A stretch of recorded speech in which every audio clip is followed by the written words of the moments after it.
Saudara-saudaraku yang terkasih, hari ini kita akan mendengarkan bacaan dari Kitab Raja-Raja. Selamat mendengarkan dan merenungkan sabda Tuhan.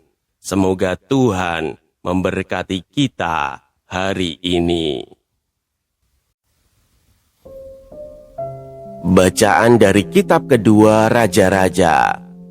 Pada waktu itu, setelah memenjarakan Raja Hosea, Salmaneser Raja Asyur menjelajah seluruh negeri Israel. Ia menyerang kota Samaria dan mengepungnya selama 3 tahun. Dalam tahun ke-9 zaman Raja Hosea, Raja Asyur merebut Samaria. Ia mengangkut orang-orang Israel ke Asyur, ke dalam pembuangan, dan menyuruh mereka tinggal di Halah, di tepi sungai Habor, yakni sungai negeri Gozan, dan di kota-kota orang Madai. Hal itu terjadi karena orang Israel telah berdosa kepada Tuhan Allah mereka, yang telah menuntun mereka dari tanah Mesir, dari kekuasaan Firaun, Raja Mesir, dan karena mereka telah menyembah Allah lain. Lagi pula, mereka telah hidup menurut adat istiadat bangsa-bangsa yang telah dihalau Tuhan dari depan orang Israel, dan menurut ketetapan yang telah dibuat raja-raja Israel. Tuhan telah memperingatkan orang Israel dan orang Yehuda dengan perantaraan semua nabi dan semua pelihat. Berbaliklah kalian dari jalan-jalanmu yang jahat itu, dan tetaplah mengikuti segala perintah dan ketetapanku, sesuai dengan undang-undang yang telah kuperintahkan kepada nenek moyangmu, yang telah kusampaikan kepada mereka dengan perantaraan hamba-hambaku, para nabi. Tetapi mereka tidak mau mendengarkan. Mereka bertegar hati seperti nenek moyangnya yang tidak percaya kepada Tuhan Allah mereka. Mereka menolak ketetapan dan perjanjian Tuhan yang telah diadakan dengan nenek moyang mereka.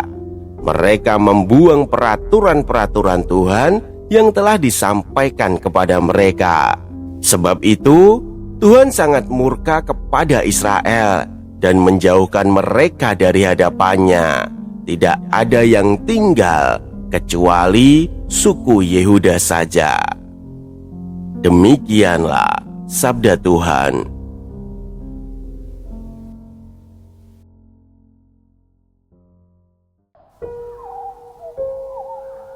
Saudara-saudaraku yang terkasih, keruntuhan besar seringkali diawali oleh hal-hal yang tampak kecil.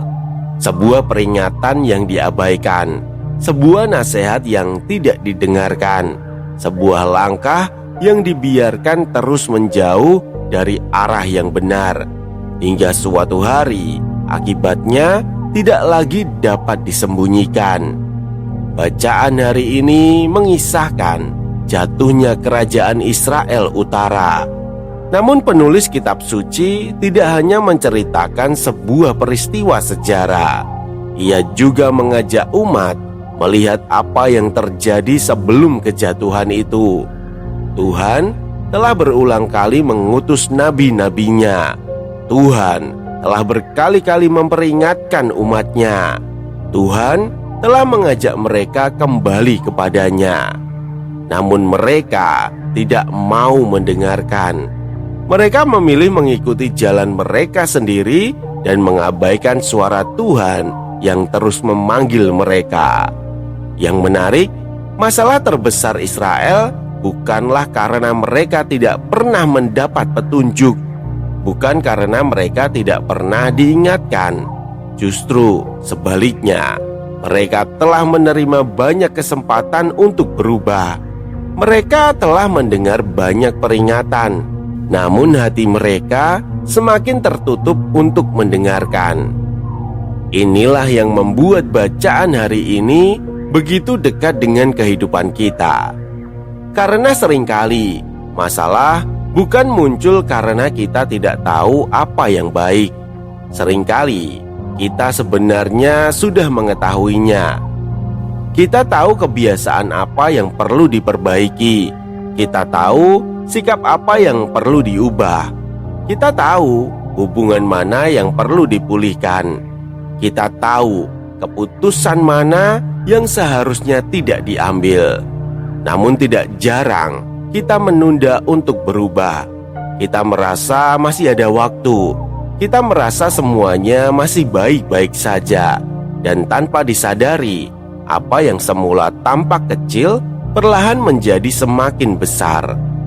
Tuhan sering berbicara kepada kita melalui berbagai cara, melalui sabdanya, melalui nasihat orang-orang yang mengasihi kita, melalui suara hati yang mengingatkan ketika kita mulai melangkah ke arah yang keliru, melalui pengalaman hidup yang mengajak kita berhenti sejenak dan melihat kembali arah perjalanan kita. Namun semua itu hanya akan membawa perubahan jika kita mau mendengarkan. Bacaan hari ini mengingatkan bahwa bahaya terbesar bukanlah ketika kita melakukan kesalahan. Bahaya terbesar adalah ketika kita tidak lagi mau menerima koreksi, ketika hati menjadi keras, ketika nasihat dianggap gangguan, ketika peringatan dianggap tidak penting. Pada saat itulah seseorang mulai menjauh tanpa menyadarinya. Syukurlah Tuhan tidak pernah berhenti memanggil manusia kembali kepadanya. Bahkan ketika umat Israel berkali-kali berpaling, Tuhan tetap mengutus para nabi untuk mengingatkan mereka. Ini menunjukkan bahwa Tuhan tidak senang melihat manusia tersesat. Ia selalu memberi kesempatan untuk kembali. Ia selalu membuka jalan bagi pertobatan. Ini menunjukkan bahwa Tuhan tidak senang melihat manusia tersesat. Ia selalu memberi kesempatan untuk kembali. Ia selalu membuka jalan bagi pertobatan.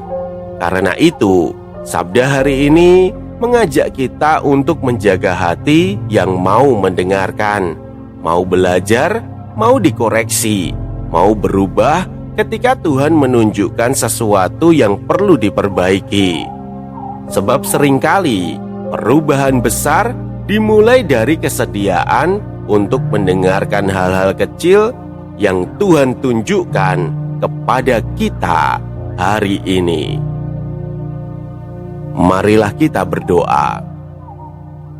Tuhan, berilah kami hati yang terbuka untuk mendengarkan suara-Mu. Jauhkanlah kami dari sikap keras hati yang menolak nasihat dan koreksi. Bantulah kami untuk peka terhadap setiap ajakan-Mu, agar kami selalu berjalan di jalan yang Engkau kehendaki. Amin. Jangan biarkan sabda ini berhenti di kamu. Jika hari ini kamu merasa Tuhan berbicara padamu lewat bacaan ini, bagikanlah. Sebab setiap kali kamu meneruskan sabdanya, kamu sudah ikut ambil bagian dalam karya pewartaan. Semoga tersampaikan berkah dalam.